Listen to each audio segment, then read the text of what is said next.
اور زیادہ دلوں کی گہرائیوں میں اترتا چلا جاتا ہے۔ ایک مثال عرض کرتا ہوں قرآن کے حوالے سے۔ دنیا کا کوئی بھی انسان جب مرتا ہے تو قرآن حکیم کی تعبیر ہے فَأَقْبَرَهُ، اسے قبر میں جانا ضروری ہے۔ قبر وہی نہیں جس میں کوئی گڑھا کھود کے انسان کو زمین دوز کیا جائے۔ ایک انسان کو گڑھا کھود کے زمین دوز کیا گیا، وہ اس کے لیے قبر ہے، اور کوئی انسان مرا، اس کو سمندر میں پھینک دیا گیا، وہ سمندر ہی اس کے لیے قبر ہے۔ اور کسی انسان کے مرنے کے بعد اس کو جلا دیا گیا، یہ آتش اور یہ آگ ہی اس کے لیے قبر ہے۔ اور کوئی حادثے کا شکار ہوا اور اس کا وجود ریزے ریزے میں تبدیل ہو گیا، اس کے لیے بھی قبر ہے۔ کائنات کا کوئی انسان قبر سے باہر جا ہی نہیں سکتا۔ الم نجعل الارض کفاتا، قرآن کی بڑی عجیب تعبیر ہے، احیاء و امواتا۔ کیا ہم نے زمین کو جمع کرنے والا، گھیرنے والا نہیں بنایا؟ ہاں بنایا ہے۔ زندوں کو اس نے اپنی چھاتی پہ جمع کر رکھا ہے، اور مردوں کو اس نے اپنے سینے میں جمع کر رکھا ہے، کوئی باہر نہیں جا سکتا۔ اب یہ قبر ہے۔ قرآن حکیم کی انداز بیان دیکھیں کہ اس نے انسانوں کو جب قیامت کے دن اٹھایا جائے گا نفخہ ثانیہ کے بعد، تو انسان کہاں سے نکلیں گے؟ ایک تعبیر یہ ہے کہ انسان قبروں سے نکلیں گے، اور دوسری تعبیر یہ ہے کہ یوم یخرجون من الاجداث، یہ لفظ اجداث بھی قبر کے ہی ہم معنی ہے۔ اب مترادفات القرآن پہ جن لوگوں نے کام کیا ہے، ہمارے ہاں اردو زبان میں تو مترادف کی کوئی زیادہ اہمیت نہیں ہوتی۔ ایک لفظ کا جو دوسرا لفظ مترادف ہوتا ہے، ہم سمجھتے ہیں کہ دونوں ہم معنی ہیں، لیکن عربی زبان کی وسعتیں، اس کی ہمہ گیری اور اس کی گہرائی اور اس کی گہرائی کس قدر زیادہ اہم ہے، اس کا اندازہ قرآن کی اس تعبیر سے دیکھیں کہ انسانوں کو جب قیامت میں اٹھایا جائے گا، کہاں سے نکلیں گے؟ قبور سے۔ اور کہاں سے نکلیں گے؟ اجداث سے۔ اب بظاہر تو ہمارے ہاں اردو زبان میں بڑی تنگ دامنی ہے، اتنی وسعت نہیں جو عربی زبان کے دامن میں ہے، تو ہم مجبور ہیں دونوں کا ترجمہ یکساں کرنے کے لیے۔ لیکن مترادفات القرآن میں اس کی بڑی وضاحت جو کی گئی ہے کہ قرآن حکیم کا کوئی لفظ کما حقہ دوسرے لفظ کا مترادف ہے ہی نہیں، وہاں اس کی وضاحت موجود ہے۔ اس کو توجہ سے سنیں اور قرآن کریم کے انداز بیان پر قربان جائیں۔ کہیے سبحان اللہ۔ قبر وہ ہے جس کا نشان موجود ہے۔ میں آپ کی آسان زبان میں آپ کو بتاتا ہوں، قبر وہ ہے جس کا نشان موجود ہو، اور کسی مقام پہ کوئی انسان دفن ہے اور اس کا کوئی قبر کا کوئی نشان موجود نہیں، اسے آپ کیا کہیں گے؟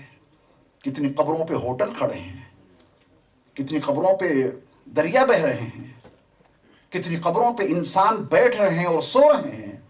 اس بات کی کوئی گارنٹی نہیں کہ ہم اور آپ جس مقام پر اس وقت ایک نورانی محفل میں شریک ہیں، اس کے نیچے کوئی انسان مدفون نہ ہو۔ ممکن ہے کہ مدفون ہو۔ وہ مقامات کی جہاں انسان ہیں وہاں سے نکلیں، لیکن قبر کا کوئی نشان نہیں۔ اس کے لیے قرآن کی تعبیر ہے یوم یخرجون من الاجداث، قبروں کے نشان ہوں تب بھی وہاں سے نکلنا ہے، اور نشانات قبر مٹ چکے ہوں تب بھی تم کو اسی سے نکلنا ہے۔ منہا خلقناکم وفیہا نعیدکم ومنہا نخرجکم تارۃ اخری۔ میں بڑے ادب و احترام کے ساتھ جموں کشمیر سے تشریف لائے بہت ذی استعداد عالم، اپنے صوبے کے مفتی اعظم حضرت مولانا مفتی نذیر احمد قاسمی صاحب حفظہ اللہ کو دعوت دیتا ہوں کہ آپ تشریف لائیں اور تفسیر قرآن کے تعلق سے ہم سب کی رہنمائی اور رہبری فرمائیں۔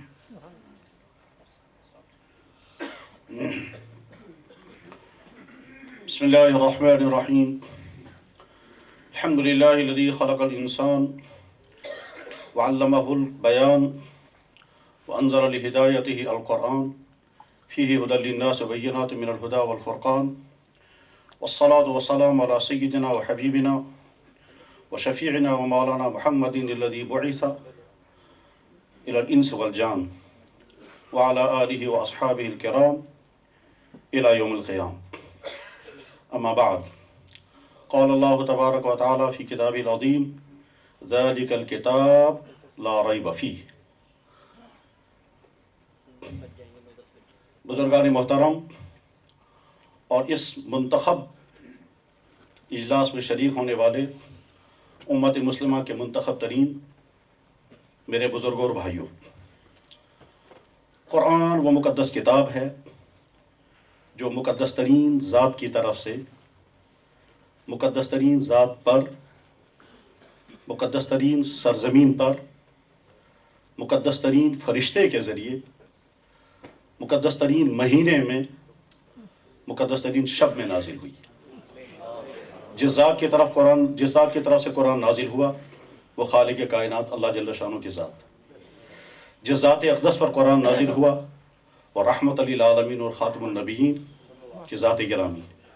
جس فرشتے کے ذریعے سے قرآن کریم نازل ہوا وہ سید الملائکہ حضرت جبریل علیہ الصلوۃ والسلام روح الامین کی ذات۔ جس سرزمین پر قرآن نازل ہوا وہ اس کائنات کی مقدس ترین سرزمین مکہ اور مکرمہ اور مدینہ المنورہ کی سرزمین۔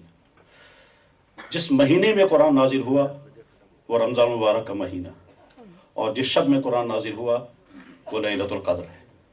ذالک الکتاب لا ریب فیہ ھدی للمتقین بھی ہے اور ھدی للناس بھی ہے۔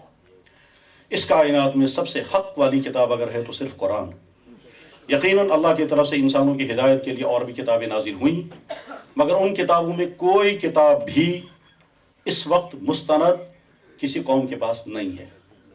یقیناً بائبل اللہ کی طرف سے نازل ہونے والی کتاب تھی، مگر آج جو بائبل انسانوں کے ہاتھوں میں ہے وہ ٹرانسلیشن ہے، اور کوئی نہیں بتا سکتا کہ وہ ٹرانسلیشن کیا کس نے ہے، اور نہیں کہا جا سکتا کہ اس میں کتنا اللہ کے کلام کا صحیح ترجمہ ہے اور کتنا اس میں اضافہ ہے۔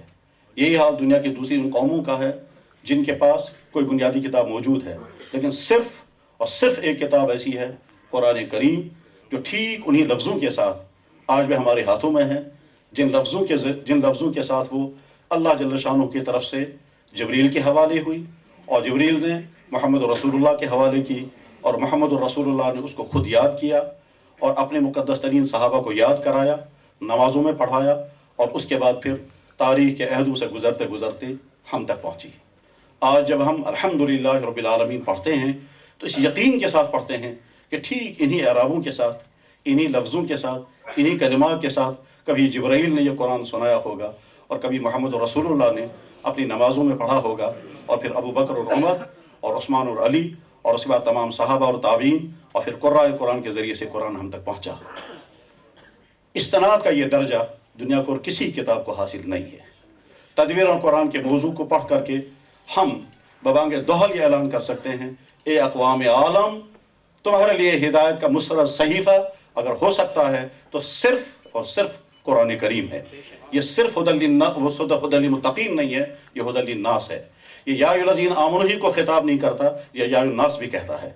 جیسے محمد رسول اللہ دنیا کے تمام اقوام کے لیے نبی تھے، اور کسی نبی نے دعویٰ نہیں کیا کہ میں پوری دنیا کے لیے، تمام انسانوں کے لیے نبی بن کر آیا، صرف ایک ذات ایسی وہ ہے محمد رسول اللہ کی، جن کو اللہ نے حکم دیا کہ آپ اعلان کریں آپ ساری کائنات کے لیے نبی ہیں۔ قل یا ایھا الناس انی رسول اللہ الیکم جمیعا، اور خود بھی اللہ جل شانہ نے اعلان کیا، اور جناب رسول اکرم صلی اللہ علیہ وسلم نے بھی اپنے الفاظ میں، یعنی حدیث میں فرمایا فضلت علی الانبیاء بست، وفی روایت فضلت علی الانبیاء بخمس، اور اسی میں ہے کان النبیون یبعثون الی قوم خاصہ وبعثت الی الناس عامہ۔